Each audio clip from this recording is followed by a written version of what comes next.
It is an honor and pleasure to introduce a speaker at this Grand Rounds, which I've never done. For those that don't know me, I'm Joe Naples, Chair of Anesthesiology and Critical Care here at Houston Methodist Hospital. Normally, Dr. Lumsden would perform this task. It's not a task, it's a pleasure. And actually, Dr. Herrera, Elizabeth Herrera, who many of you know, she's one of the cardiac anesthesiologists here. She was going to do this introduction because, of course, she knows Dr. RAMSAY from her days and his days at Emory. And by the way, Dr. Lumsden was there pretty much at the same time also. They all worked together at one time. So I've known Dr. RAMSAY also through the Society of Cardiovascular Anesthesiologists. I was fairly active early on.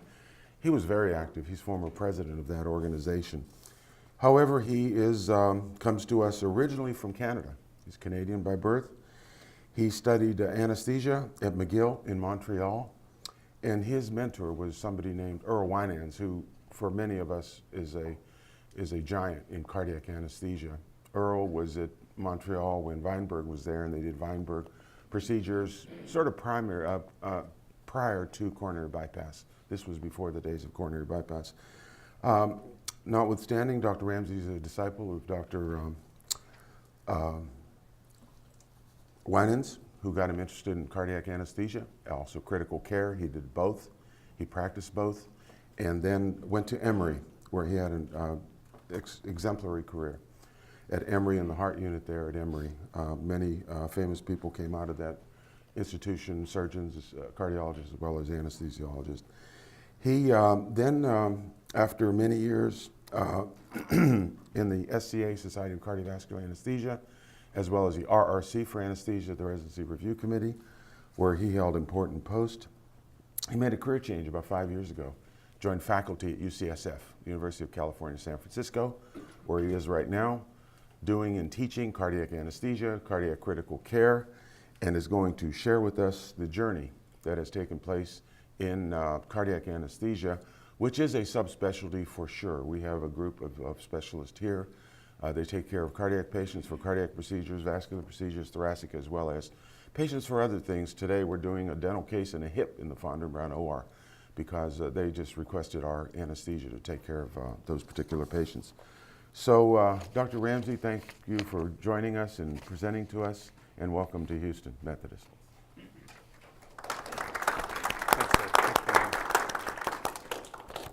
Thank you. Good morning. It's a great pleasure to be here. I'm sorry Elizabeth can't be here. Elizabeth was one of our fellows at Emory and then joined faculty for a few years before she came to Houston. Dr. Lumsden I worked with in the operating room in the ICU at Emory, and was sad when he left, but I can see he's done remarkably well here for himself and for the Heart Center. It's a great pleasure to be able to talk to you as a group of non-anesthesiologists a little bit about where I think our subspecialty has been and is going. And an important part of that, I think, is cardiac critical care. So I'm going to talk a little bit at the beginning of the lecture about just anesthesia and our specialty of cardiac anesthesia and how that has evolved. And then I'm going to conclude with some comments of multidisciplinary cardiac critical care, quoting from articles from actually cardiology and surgery literature, as well as some from the anesthesia literature. I was delighted to be invited here. It actually was Elizabeth who got me to come down. I have a son in Houston, and I have a couple of disclosures. My son has got two small children that I've spent the last week with, which has been just wonderful. So my disclosures are that I was the president of the society I'm going to tell you about.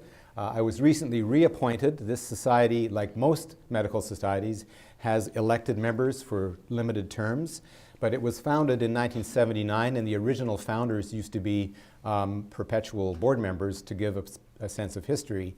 And as those members have kind of passed the torch and no longer are able to take part, the society in its wisdom decided to appoint two old guys again, and I'm one of them. So I'm back on the board for as long as I can tolerate and they can tolerate. As Dr. Naples said, I was on the Anesthesia Residency Review Committee. I've practiced cardiac anesthesia and post-cardiac critical care since 1983. That's 35 years, hard to believe that. Some people in the room weren't born when I started doing that. And as Dr. Naples said, I originally come from Canada, but I'm an American citizen and have been here since 1990. So these are my two main disclosures. This is granddaughter number 2, who's a month old, and this is granddaughter number 1. So you can see what my activities have been for the last week, largely involved in being a grandfather instead of being an anesthesiologist. Many of the things I'm going to tell you about in the next few minutes are covered in this article. I'm sure that it's of some interest, not sure that cardiologists and surgeons would read this journal. This is from Anesthesia and Analgesia, probably the second most widely read journal in our specialty, documenting the history of the society. Dr. Reeves became chair of the Duke Heart Center and then became dean at MUSC in South Carolina, and he has a long history with the society as well. So just to give you a very brief history of what has led to the need for our subspecialty in the perioperative care of the cardiac surgical patient, just a few highlights in the early history of when cardiac surgery began. So unlike cardiology, which has been in existence for a long time, cardiac surgery really began in earnest in the 1950s, really with congenital surgery in small infants and children. The first successful use of cardiopulmonary bypass was the year I was born, 1953. A year later, Dr. Lillehei used a parent for cross-circulation to provide essentially cardiopulmonary bypass. Hooked up the infant with congenital disease to the parent circulation to perform a successful congenital repair. A year later, Dr. Kirkland, University of Alabama, successfully used and reported on the use of full cardiopulmonary bypass for congenital surgery. And then in 1958, Dr. Weinberg, as Dr. Naples mentioned, and I'll talk a little bit more about Dr. Weinberg, described implantation of the coronary artery, of the internal mammary artery for coronary disease. That was quite an adventure. Then it wasn't really until 1960 that the first adult heart valve replacements were available. And this was using the ball and cage valve, the Starr-Edwards valve. And these were the first descriptions. And then a few years later, Dr. Magoon actually described a series of patients with successful aortic valve replacement with very high of 100% survival. Favallaro is credited for describing the first coronary bypass procedure. This was using a vein graft and some patch. I understand that there was a surgeon here who was doing the same thing around the same time, but he didn't write it up, so he doesn't get any credit. But Dr. Favallaro at the Cleveland Clinic described this in 1967, and then 2 years later, there was a fairly large report of using multiple vein grafts for coronary disease using cardiopulmonary bypass, which Dr. Favallaro did not do. And what I don't have on this slide is that it really wasn't until more than 10 years later that the widespread adoption of the use of the internal mammary artery as a graft was adopted. In the early 1970s and mid-70s, it really wasn't thought to be something that ought to be done to dissect out the internal mammary artery. But as you all know, that's really the main benefit of coronary bypass in 2018 because of its longevity.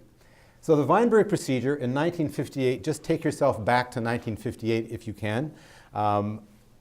Medical care, monitoring, perioperative care was kind of in its infancy for this kind of care.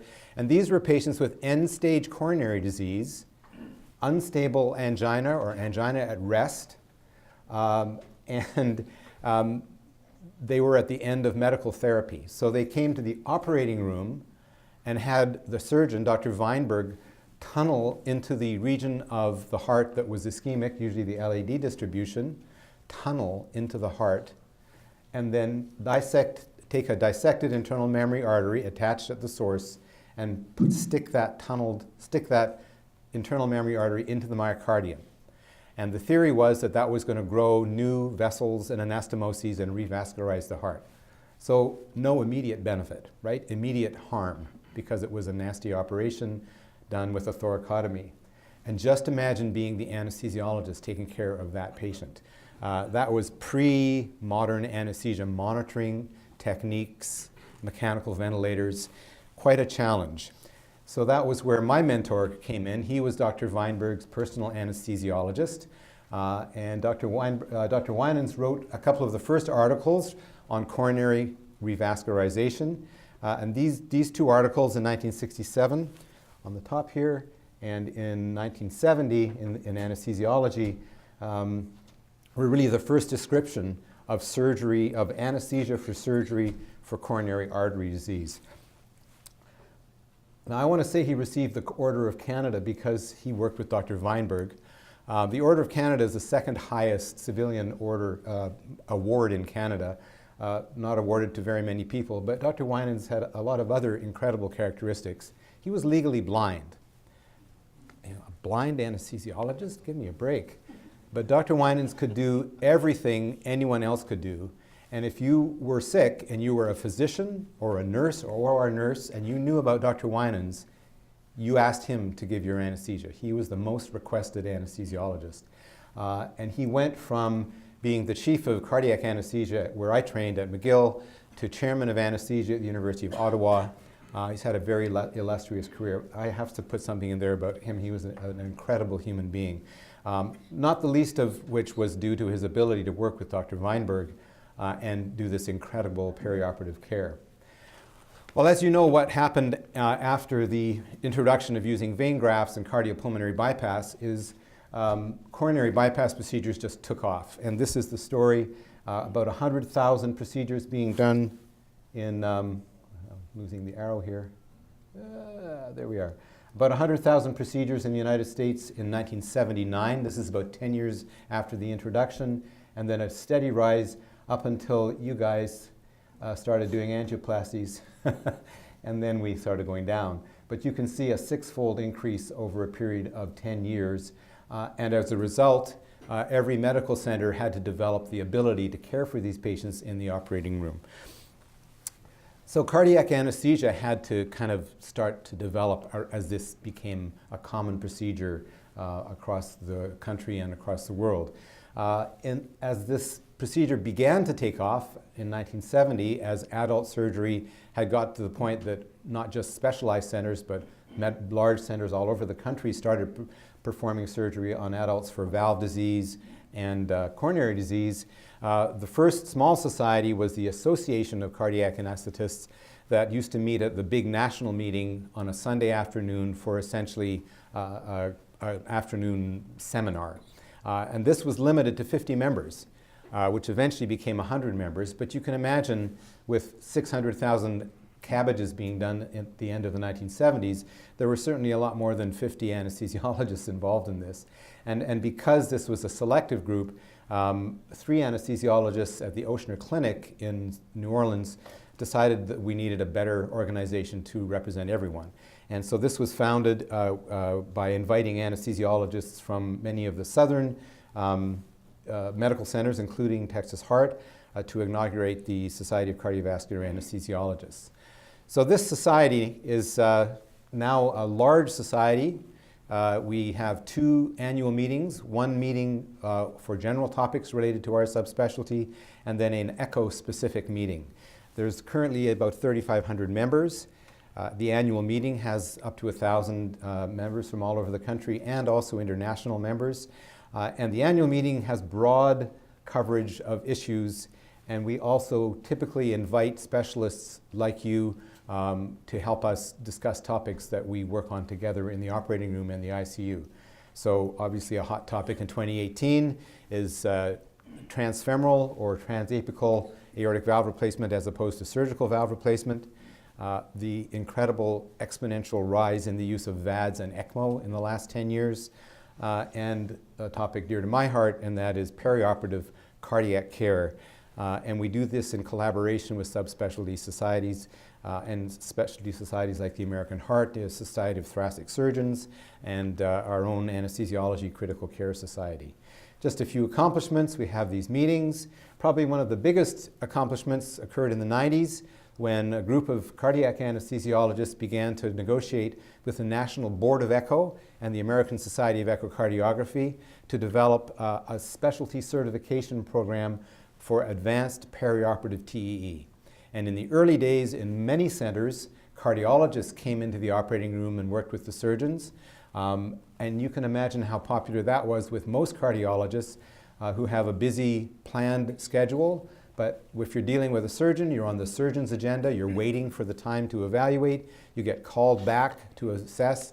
It's not very convenient. And anesthesiologists took up the mantle and developed this whole program. And so now we actually have a subspecialty specific certification for echo that is designed to allow us to work with the surgeons and help make surgical decisions and evaluate their results.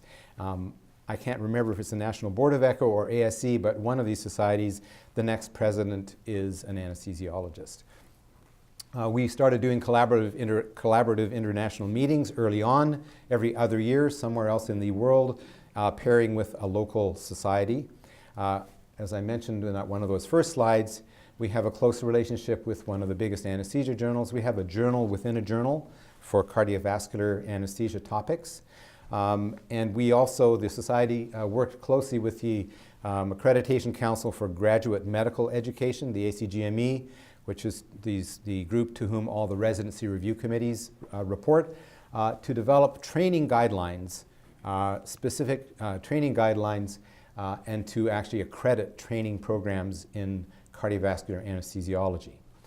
More recently, we've worked with our parent organization, the American Society of Anesthesiologists, to develop a basic TE training for all anesthesiologists. So at the end of a core residency, there's proficiency in use of echocardiography, not at the level that you need for cardiac surgery, but for general use perioperatively. And then finally, a lot of collaborations with societies like the American Heart and the Society of Thoracic Surgeons to develop guidelines that we share in the management of these cardiovascular patients. Just a quick outline for those of you who might want to know. The cardiac anesthesia training follows core residency. The development of the program and the accreditation process through the ACGME was a 7-year effort that was successful finally in 2006. And last year, or 2016, which is when the data are for, the ACGME had accredited 66 12-month training programs in the United States. And I know there's one here that there's fellows that take part in at this hospital as well. There's a matching system, just as there is for other subspecialties and specialties. The trainees are expected, as a result of their 12-month training, to meet the requirements for case numbers of performing and interpreting echoes, and to be able to pass the certification exam for advanced perioperative TEE. The clinical experience is with an emphasis on operative intrathoracic procedures, cardiac, vascular, and lung. There's 1 month required for cardiac ICU, and then there's expected experience in locations that you all work in. And as you know, this is an ever increasing number of cases.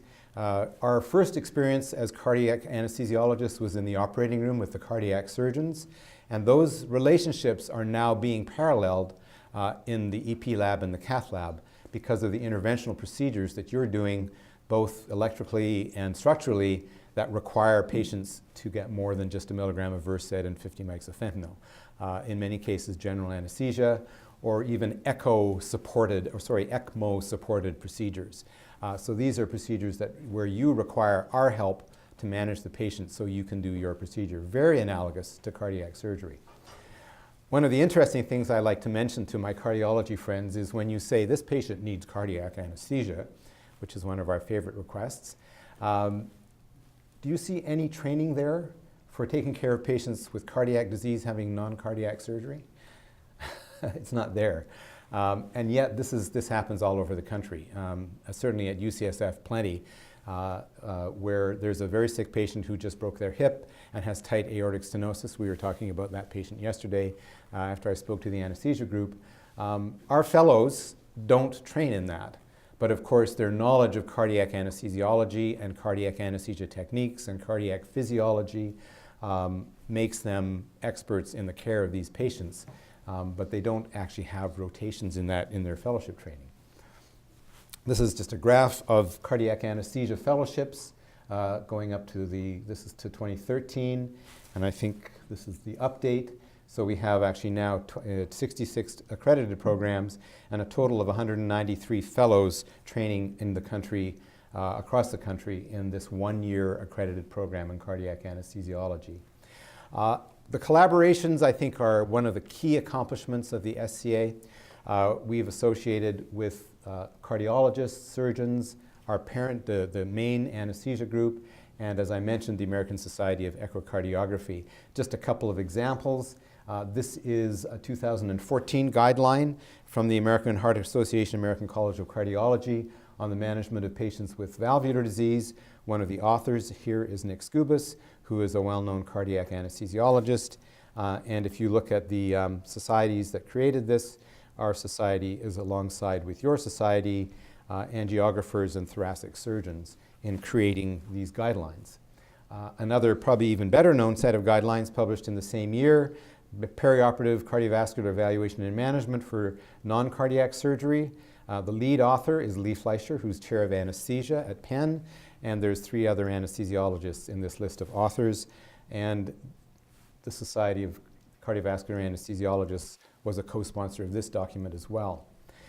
This was a document published in 2007, and this is a collaborative with the surgeons, a document to describe the best practices in perioperative blood management, coagulation, and transfusion.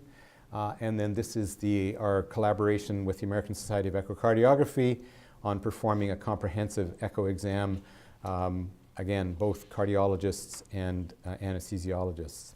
So that's a brief history of our society, the society that I'm back on the board of, that has really developed the care of cardiac patients undergoing invasive procedures.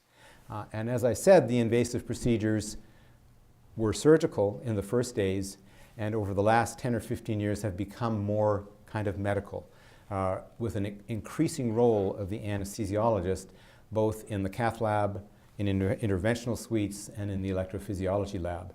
And we are developing the same relationships with cardiologists and cardiac specialists as we did have and continue to have with cardiac surgeons.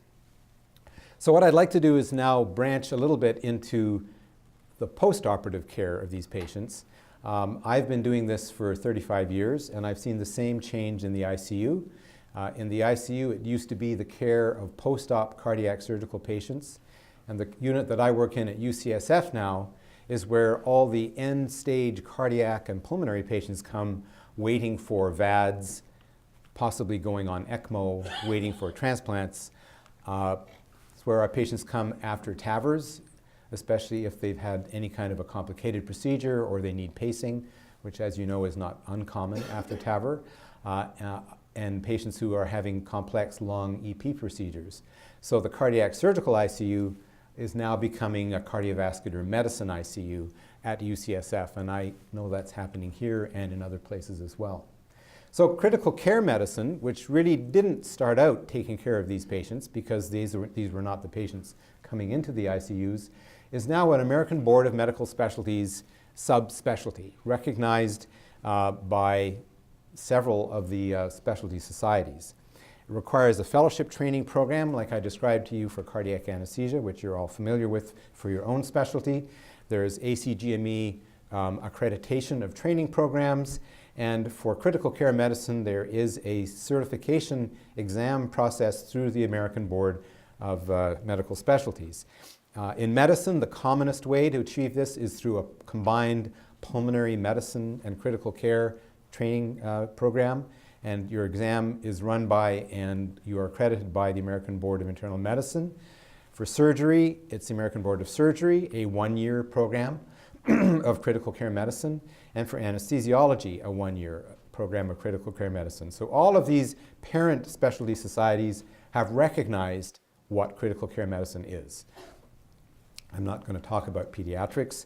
And in recent years, emergency medicine has become involved, and the first group that allowed emergency medicine residents to enter their pulmonary, or it's not their pulmonary, enter their critical care programs was medicine, and now both surgery and anesthesia are on the same path to allow trained emergency medicine residents to apply and take part in our critical care programs and do our subspecialty certification exams.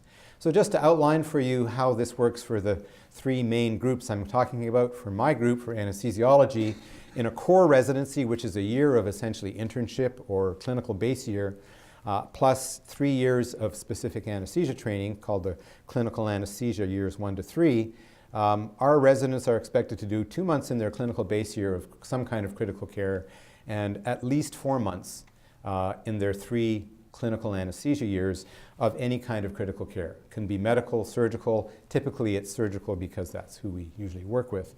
And then a critical care fellowship, which must include 9 months of clinical care in any critical care units. It doesn't have to be any one in particular. So the programs that I've been involved in, we had 3 months of cardiac critical care at Emory, and we do 1 to 2 months at UCSF. In surgery, there is a description in both in general surgery, thoracic surgery, and vascular surgery training requirements about having critical care experience. But in none of those core residencies is there a specific requirement to do specific months in surgical critical care. Interesting. All 3 ACGME training requirements describe the need for critical care experience, but they don't have any specific months. Surgical critical care, on the other hand, is an accredited subspecialty where it's 12 months and the surgical residents are expected to do 8 months at least in surgical critical care. Internal medicine, for the core internal medicine residency, 36 months, you're expected to do not less than 3 and not more than 6 months of medical critical care. For a medical critical care program that's independent of pulmonary medicine, that's a 2-year program with at least 6 months of MICU and at least 3 months of other ICUs. Pulmonary medicine and critical care is a 3-year training program with at least 6 months of MICU and 3 months of other ICUs. And here's the kicker, and I know this is being changed and I'll talk about it, is for cardiovascular disease, which is other people know as cardiology, there is no actual mention of critical care rotations. There's discussion of care of patients in coronary care units and discussion of all aspects of care of the cardiology patient, but there is no requirement for months of training in a critical care setting, which is, I believe, going to be changed. So cardiac critical care, surgical or medical, in practice, it's a subspecialty. So cardiac anesthesia is a subspecialty, but cardiac critical care is a subspecialty of critical care, if you like. It's provided by practitioners from many specialties. If you look at medical ICUs, most of the intensivists are from a medicine background. If you look at coronary care units and cardiac critical care units, most of the medical people that want to work in those are cardiologists with subspecialty experience and interest, but no official critical care training. There are no ACGME training programs or certification examination for cardiac critical care. Well, let's talk a little bit about the specifics of the cardiac surgical ICU and how it's different. Now, this applies increasingly to a crossover between medical and surgical ICUs because the same problems that occur in medical patients become the problems of surgical patients, the need for ECMO and for VADs, for example. So for cardiac surgeons, all of their patients go to the ICU, virtually all. So the recovery room, their recovery room is a cardiac surgical ICU. In the early days, in the 70s and the 80s, a lot of patients having coronary bypass were the people that you do a lot of angioplasties on in 2018. And these were patients often a little bit younger with single vessel or double vessel disease and without a lot of systemic disease. And so what was the term that was phrased for these patients was called fast track recovery, where the patient can come out of the operating room, usually sedated and ventilated, be extubated within a few hours, and go to the floor the next day. And we'd like to call that critical care light. And these patients can often be managed by a protocolized pattern, which can be largely administered by advanced practice nurses and physician assistants with protocols. The difficulty, of course, is that you don't really know if people are going to stay on that fast track or if they're going to fall off the fast track. This is a group of anesthesiologists and surgeons from Oxford, England in 1993. I like to put up this slide because what they were having a problem with in England was getting their patients through. The beds were all backed up and they couldn't get patients into surgery. And their ICU practice, which was the green columns, was that everybody came out of the operating room ventilated, and by 6 hours, there were still 40% of them still ventilated. Now, in 1993, if you asked what percentage of patients in North America were still ventilated at 6 hours, it would be about 80%, because we were a little slow to adopt this fast track. But what they said is the only way to improve the throughput would be to improve the recovery. And so they set up what they called a cardiac surgical recovery area. And by instituting that, at the end of 6 hours, only 10% were still ventilated. So this is the example of critical care light, of patients who came out of the operating room ventilated, so they're critically ill because they're ventilated and sedated, but in fact, they just needed to recover. We don't have a lot of that in 2018. We don't get those patients very much. When we do, we try to do fast track. What we have in 2018 is older patients that are not candidates for lesser invasive procedures, perhaps because of multivessel disease and issues that don't allow them to be in your hands as much. And we're putting patients through more complicated major aortic reconstructions. We're putting in devices and doing heart transplants. And these are patients who are more at the end of the road, kind of like the original cardiac surgery patients in the 1960s. Many of them are frail. And as I said, many of them have underlying disease that is exacerbated by the invasive procedure. And these patients benefit from a modern multidisciplinary approach, multi-system critical care. This is the controversial topic that everybody hates to talk about, especially surgeons, and that is, well, an ICU is a physical plant with the ability for intense monitoring, high nurse-to-patient ratios, life support systems. Maybe we should just have critical care doctors do all the management in the ICU. Hand off your patient, and the ICU team does all the management. That's called a closed ICU. And I know how much cardiologists and surgeons love that concept. The other option is a completely open ICU where each of you admits your own patients and does all the management. And you only ask specialists for specific help, like a nephrologist for dialysis, for example. And then there's that semi-open closed unit, which I would prefer to call a collaborative unit, where there's a recognition that there's specialty knowledge that one has and the other doesn't have and shouldn't be expected to have. And so you need to work together to take care of your patients. And that's the way I have worked in critical care for 35 years. One of my best friends and very experienced critical care physicians is Rob Sladen, who just retired from Columbia University, who ran a very complex, I think it was a 35-bed cardiac critical care service with a big, very successful fellowship. And he said that those terms of open and closed have been very hurtful to the development of critical care. There's no question, if you look at the publications over the last 20 years about management in ICUs, that in general, for both surgical and medical critical care units, that care is more efficient, complications are reduced, and in some cases, outcomes are improved if there's an on-site critical care management team, whether it be totally providing the care or in collaboration or in consultation. The presence of an ICU team improves many things and has become adopted in both surgical and medical settings. For a surgical critical care unit, it's critical that the surgical team be intimately involved in all aspects of care, because these patients have complications that may lead them back to the operating room. And in the sickest patients, these patients, little errors can really result in big problems. So what Dr. Sladen likes to talk about instead of open and closed is that the ICU-based team meets with the primary service. So for cardiology, for example, if it's your patient with an Impella in the cardiac ICU, you're the primary doctor. You meet with the ICU team at least daily to do strategy rounds. The strategy rounds are for you to determine what the management plan should be and what should be done on that particular day for your patient.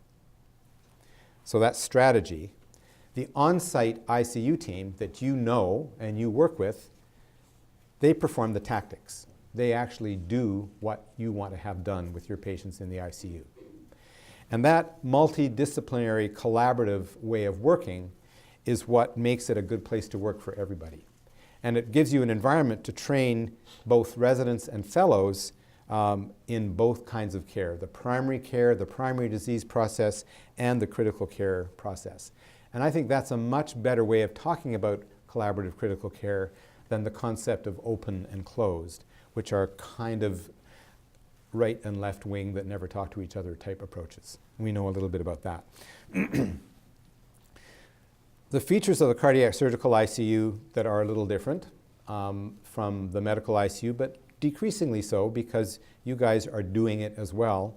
The traditional view is that in medical ICUs, patients come in with primary disease that nobody was part of developing, and the primary physician says, okay, now they're critically ill, I want the medical ICU folks to take care of my patient, and I'll come and see you and talk to you about them, but I'll take over again when the patient leaves the ICU. In the case of the surgeon saw the patient as a walking, talking human being, the cardiac surgeon, and then he did something. He or she did a procedure on the patient. That surgeon becomes very bonded to the patient because they put their life in their hands, and they came out of the operating room possibly with their life hanging in the balance.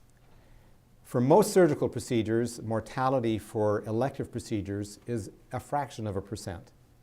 But for cardiac surgical procedures, even elective CABG, the mortality is close to 1%. And for elective mitral valve replacement, it might be 2%. That's hugely different from other kinds of surgery. You're going to have patients die as a result of the operation that you do on them. And moreover, acute cardiovascular management, especially in patients, for example, with VADs or transplants, where you might make an error or undertreat or under-recognize right ventricular dysfunction, that becomes a death spiral that's hard to get out of unless you cannulate your patient for ECMO.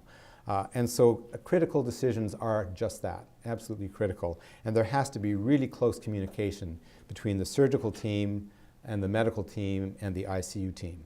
So the way we do it, for example, at UCSF, and I'm sure the way you do it here, is that there's a heart failure cardiologist and a heart transplant or VAD surgeon and an intensive care doctor all doing rounds on the same patient in the morning. We talked about how serious problems require surgical intervention. And then there's the big issue of trust, and this again works a lot with surgeons, and I expect it's similar with interventional cardiologists. Surgical culture is that, in historically surgical training, is that a surgeon is on call 24/7 for their patients. And the old style surgical management of patients is that no one else makes decisions except the surgeon of record. So the ICU doctor must understand that. Must understand that he doesn't make decisions. You know, worst example would be a patient doing poorly, family wanting to sort of say, it's time to start winding down care, and the intensive care team meets with the family and says, okay, well, we're going to go to comfort measures. You do that without the engagement of the primary surgeon, you can imagine how popular that is. So the ICU provider must understand the surgeon, must understand the patient's physiology and the procedure, and speak the same language. Something else that's very disturbing to surgeons is walking into an ICU and seeing someone they don't know. So frequent changes of providers are really a problem to surgeons. And I imagine they would be to cardiologists as well. You know, who are you? Oh, I'm the intensivist of the week. I've never met you. Where do you come from? That's a big problem. And the same problem when there's advanced practice nurses that are, or PAs that are doing multiple rotations. So what the surgical specialty has done, the overriding surgical body, the American College of Surgeons, has done is they have looked at outcomes from critical care, outcomes in critical care units with and without intensivists. They want to promote the use of surgical critical care to improve outcomes and efficiency, but the problem is there aren't enough surgeons to do surgical critical care. There aren't enough cardiologists to do cardiac critical care. and there aren't enough anesthesiologists. There's about 200 in-training fellows in anesthesia critical care every year, and about the same number of surgical trainees in critical care. There's a lot more internal medicine pulmonary-based intensivists, but not a lot of those people want to do the intensive on-site management of cardiac critical care patients and cardiac surgical patients. So this is an article from 2013 in, I can't remember the journal, JAMA, this is in JAMA, goodness me, JAMA Surgery. And what these surgeons are recommending is to broaden multidisciplinary training and involve intensivists from all base specialties to work in critical care. Because the training in critical care in medicine and surgery and anesthesia is largely the same. There's an awful lot of issues that are very similar. And when you take someone with one background and put them in a unit that they are not as familiar with, they can hit the ground running and pick up the needs for a specific ICU. And so this is a proposal from surgeons to involve non-surgeons in critical care of their patients. This is just one article. This is from the Journal of Surgical Research, published in 2013, looking at patients coming into trauma ICUs and whether they're managed. This is a trauma ICU where there's engagement of the primary trauma surgeon and the intensivist on a daily basis, and looking at management techniques, cost, and outcomes, whether the intensivist was a trauma surgeon or an anesthesiologist. And there was no difference. It was the same outcomes, because of the same background and understanding of critical illness. Two articles published from Canada. Canada is similar to the United States in many ways, much more similar to other countries. This was a publication from 2009, and this was looking at replacement of an open kind of model where surgeons were not based in the ICU, they were operating and they had no on-site intensivist, to where there was an institution of an on-site cardiac anesthesia-based critical care team. And they found, if you can read the conclusions, and I probably have to put on my glasses to read it here, and you might as well. 24-hour intensive care physicians, cardiac anesthesiologist staffing on postoperative cardiac surgical care is associated with reduced transfusion of blood components, decreased requirement of mechanical ventilation, and shorter length of stay. That same group published again in 2014, and they looked at patients who had prolonged stay, our typical patients in 2018, not the fast-track patients. For patients requiring a prolonged stay after cardiac surgery, 24/7 in-house intensivist coverage did not provide a benefit for ICU length of stay or mortality. However, a reduction in blood product use, ICU complications, and total hospital length of stay was observed. And that's in a surgical journal, kind of endorsing the same thing as that trauma surgery study showed. Nevin Katz is a thoracic surgeon from Johns Hopkins, and in 2013, recognizing the need for cardiac surgical critical care, wrote a nice editorial, and I just wanted to put this for you as promoting my own specialty here. Cardiac surgeons recognize that their colleagues in cardiothoracic anesthesiology are in a position to share the surgeon's unique understanding of their operations, physiologic changes, and potential complications. In many centers, cardiovascular or cardiothoracic anesthesiologists have an important role on the multidisciplinary team. It seems therefore appropriate, as the American Board of Thoracic Surgery develops its approach to certification in cardiothoracic critical care for thoracic surgeons, which is a process that is being actively discussed, that consideration be given to inclusion of anesthesiology. Again, a recognition that base training and experience in the management of patients by anesthesiologists contributes in a positive way because we understand the same thing. And I think this applies to your patients as well. When we care for cardiology patients having interventional procedures and EP procedures, it's impossible to do that well without understanding the physiology, why you're doing the procedure, and what the complications would be to be expected. And we're managing your patient while you're doing the procedure. Isn't it kind of logical that if we're trained in critical care and understand your patients, that we would be helping you manage them after their procedure if they need critical care? So this is from the American Heart Association, 2012, Evolution of Critical Care Cardiology. And I thought I would put one little quote from the introduction of this article for you. This is from the American Heart, and it's essentially a scientific statement describing cardiovascular critical care such as your patients need. And just to read this sentence here, cardiovascular medicine has lagged behind other medical disciplines that have met the critical care crisis with ICU-focused innovations in organization, training, and quality improvement. And that's kind of the core statement that led to a proposal for cardiac-specific critical care training for cardiovascular specialists. That article was followed by this one, and this is now in 2016, The Genesis, Maturation, and Future of Critical Care Cardiology. This is all cardiologists, no anesthesiologists. And what they are suggesting is that cardiologists, specialists in cardiovascular medicine, need to obtain training in all critical care issues, not just cardiac. A unique patient population with a high burden of cardiovascular and non-cardiovascular critical illness. Patient complexity, technological evolutions have catalyzed the development of critical care cardiology, a fledgling discipline that combines specialty in cardiovascular diseases and knowledge and experience in critical care medicine. Numerous uncertainties and challenges threaten to stymie the growth of this field. A multidisciplinary dialogue focused on the best care design, as we need to consider alternative approaches in training, staffing, and investigation. And in this document, there is a lot of reference to utilization of critical care knowledge and specialists obtained from surgery, intensive care settings, surgical intensivists, anesthesiology intensivists.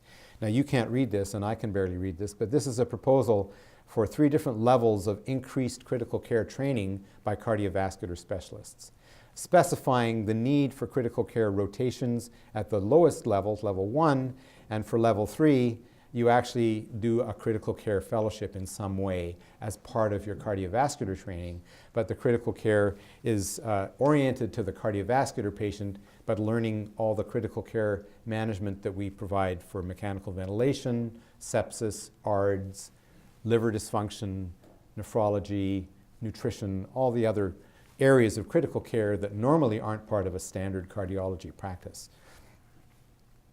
So, in conclusion, I think that we all need to recognize that the ideal cardiothoracic ICU intensivist is somebody with both cardiac knowledge and critical care knowledge. We have those people available to us, but they're in small numbers.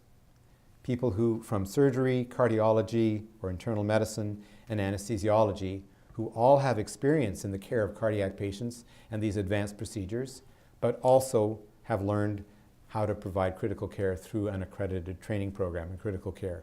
It may require more training, but it will provide the best training and the care for your patients with a specialty knowledge of cardiovascular disease, cardiovascular procedures, and post-procedural critical care. Thank you.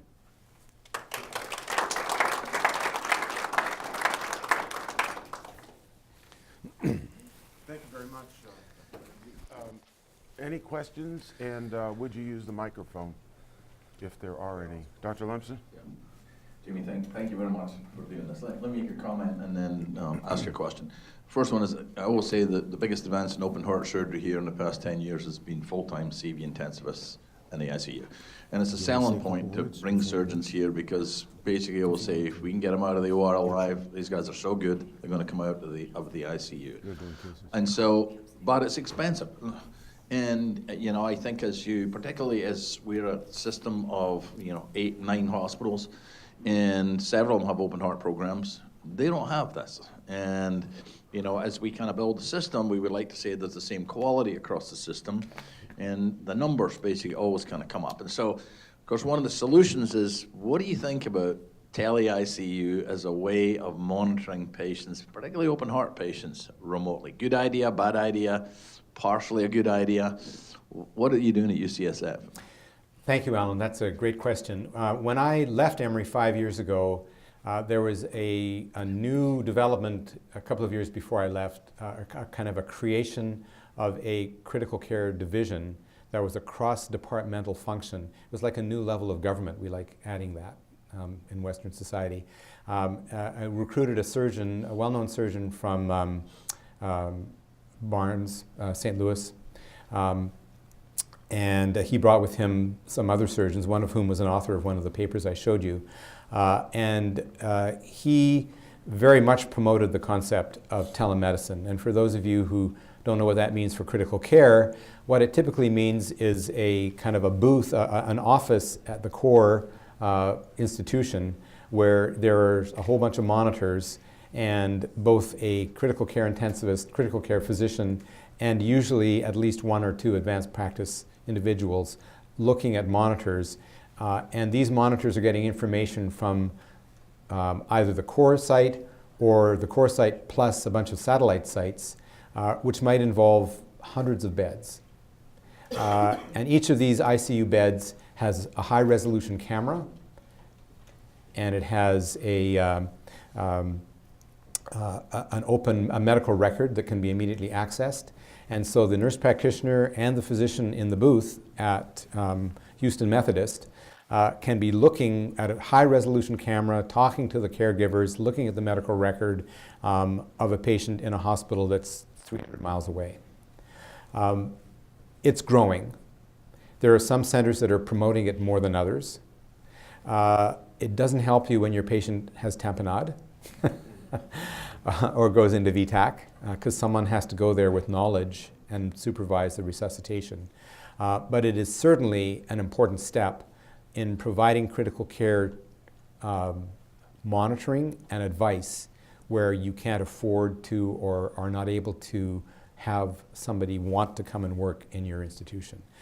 I personally don't have experience in doing it. I've talked to my colleagues at Emory who take part in it.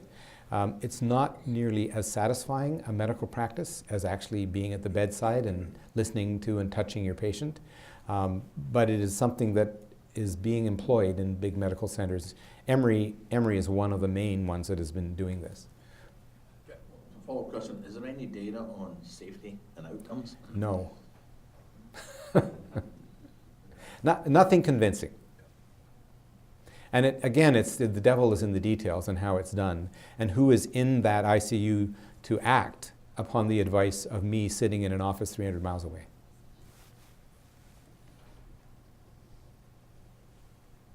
Additional questions? Okay, again, I want to thank Dr. Ramsay for his excellent presentation. Thank you. And, this was great. Thank you.